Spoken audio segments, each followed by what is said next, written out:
বিয়েবাড়ির ভিডিওর কিন্তু পার্ট 2 প্রথমে পজ করে মেনুটা দেখে নিও। আমরা এখন খেতে বসে গেছি। তাহলে এর মধ্যে মোটামুটি থাকা হবে তো পরে এর মধ্যে হবে খাওয়া দাওয়া হবে, জমি খাওয়া দাওয়া হবে। তুই যা আরে পারবি ঠিক আছে, ঠিক আছে, ঠিক আছে, ঠিক আছে। কষ্ট করবি না, আমি আছি।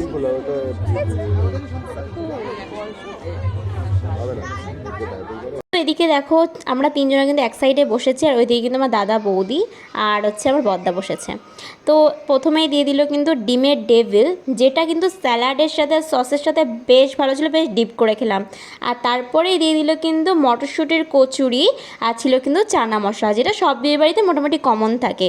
আর তারপরে চলে এলো কিন্তু ভাত, ডাল আর চিপস। এই দেখো এদিকে হাঙরের মতন কিন্তু বেশ ভালোই খাচ্ছে। আর তারপরে দিয়ে দিল কিন্তু দই কাতলা, যেটা খেতে খেতেই পাতে পড়ে গেল কিন্তু ফ্রায়েড রাইস, মানে ওটা শেষ না করতে করতেই। যাই হোক, কে কি বলছে শোনো। মাংসের জন্য ওয়েট করছিস না? আমি একটা কথা বলি, আমি আপনাদেরকে একটা কথা বলি। এটা ভীষণ অন্যায় যে এরকম খাবার টেবিলে ডাস্টবিন করা। ডাস্টবিন যদি না থাকে, মানুষ পাতে রেখে দেবে, খাওয়ার চেষ্টা করবে। আর ডাস্টবিন থাকলে খুব ইজিলি ফেলে দিতে পারবে। একদম একদম।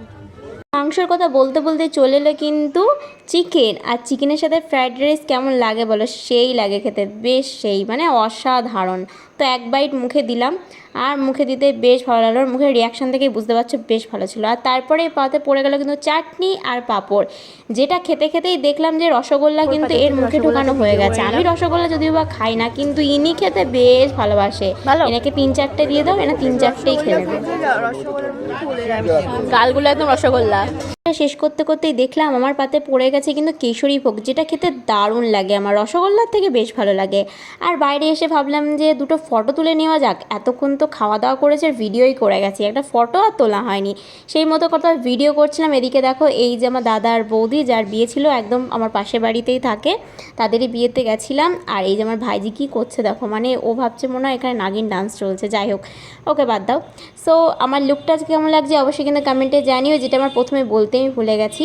এইটা ছিল কিন্তু আর আজকের আমার লুক, আর আশা করছি ভালোই লাগবে। এই ড্রেসটা পরে অবশ্য তোমরা আমার অনেক ভিডিওতেই দেখেছো। এই ড্রেসটার আমার বেশ ভালোই লাগে। গ্রাউন্ড ভাবছি আর একটা খুব শীঘ্রই নেবো। তোমাদের ভালোবাসা থাকলে আরও অনেক কিছুই করতে পারবো। So tata.